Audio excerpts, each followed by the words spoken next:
السلام علیکم ورحمۃ اللہ وبرکاتہ۔ ناظم بھائی نے سوال کیا ہے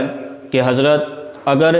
امام صاحب نماز پڑھا رہے ہیں جماعت کے ساتھ میں اور مقتدی پیچھے ہیں، اگر امام صاحب سے کوئی بھول کر غلطی ہو جاتی ہے یا واجب چھوٹ جاتا ہے بھول کر، تو وہ سجدہ سہو آخر میں کرتے ہیں اور ساتھ میں مقتدیوں کو بھی کرنا پڑتا ہے، تو وہ نماز کیا ہے درست ہو جاتی ہے، مکمل ہو جاتی ہے۔ لیکن اگر یہاں پر جو ہے امام سے غلطی نہیں ہوئی ہے، صرف مقتدی سے غلطی ہوئی ہے، تو یا اس کی نماز ہوگی یا نہیں ہوگی، یا وہ سجدہ سہو کرے گا یا نہیں کرے گا، مسئلہ یہ ہے۔ تو ناظرین کرام، اگر آپ چینل پر نئے ہیں تو سب سے پہلے چینل کو سبسکرائب کر لیجئے تاکہ ہر آنے والے ویڈیو کی نوٹیفیکیشن سب سے پہلے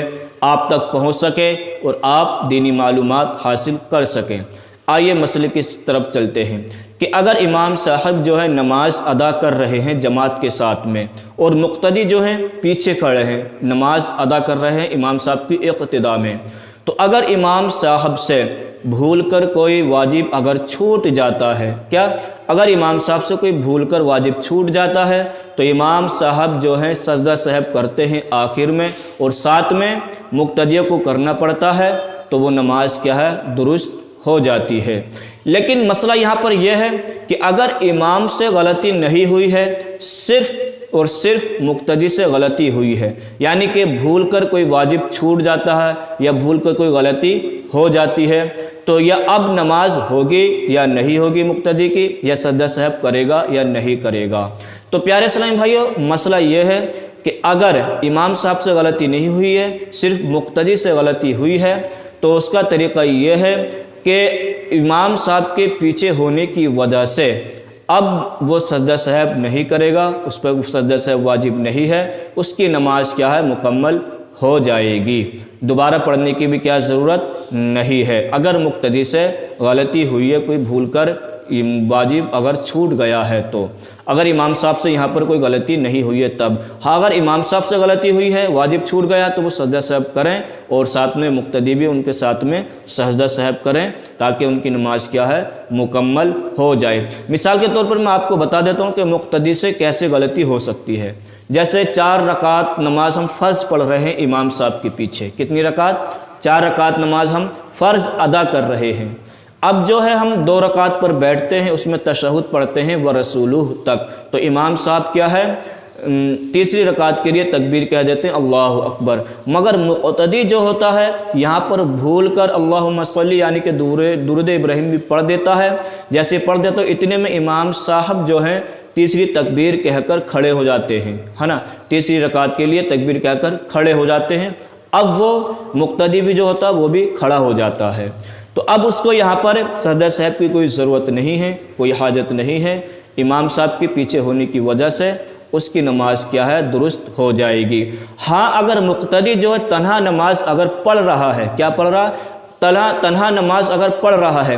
تب اس سے کوئی واجب اگر بھول کر چھوٹ گیا تو اب اس پر سجدہ سہو کیا ہے واجب ہے، بغیر سجدہ سہو کیے نماز نہیں ہوگی۔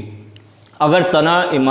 تنہا مقتدی جو ہے نماز اگر ادا کر رہا ہے، تب امام صاحب کے پیچھے کوئی غلطی ہو گئی تو اس پر سجدہ سہو کی کوئی ضرورت نہیں ہے، کوئی حاجت اس کی نہیں ہے، اس کی نماز کیا ہے مکمل درست ہو جائے گی۔ اب یہاں پر ایک بات یاد رکھیں کہ صرف واجب کی بات چل رہی ہے، یہاں پر کبھی یہ نہ سوچیں کہ ہم کوئی رکن یا فرض یا شرط اگر چھوڑ دی تو آپ کی نماز ہی مکمل نہیں ہوگی۔ مثال کے طور پر کہ امام صاحب نے وضو کر لیا، اب ہم ایسے کھڑے ہو جاتے ہیں، تو اب امام صاحب نے تو کر لیا تو ہمیں وضو کرنے کی کوئی حاجت نہیں ہے، تو یہ غلط طریقہ ہے۔ یہ وضو کرنا کیا ہے نماز کے لیے شرط ہے، اگر آپ وضو ہی نہیں کریں گے تو آپ کی نماز ہی نہیں ہوگی۔ یا کوئی فرض اگر چھوٹ جاتا ہے کہ مثال کے طور پر کہ قیام ہے اور کہ قیام نہ کیا، ہم نے ڈائریکٹ رکوع میں چلے گئے، تو اگر قیام فرض ہے، اگر قیام کرنا چھوڑ دیا تو نماز تب بھی کیا آپ کی نہیں ہوگی۔ مسئلہ بتانے کا یہ ہے، مطلب یہ ہے کہ اگر کوئی رکن یا فرض یا شرط اگر چھوٹ جاتی ہے تو آپ کی نماز نہیں ہوگی۔ یہاں پر صرف واجب کی بات چل رہی ہے، اگر واجب چھوٹ جاتا ہے تو آپ سجدہ سہو سے نماز مکمل کر سکتے ہیں، اگر کوئی واجب چھوٹ جاتا ہے بھول کر۔ اگر امام صاحب کے پیچھے غلطی ہو جاتی ہے تو اب آپ کو سجدہ سہو کرنے کی کوئی حاجت نہیں ہے، آپ کی نماز مکمل ہو جائے گی۔ اگر آپ تنہا نماز پڑھ رہے ہیں تو اگر آپ سے بھول کر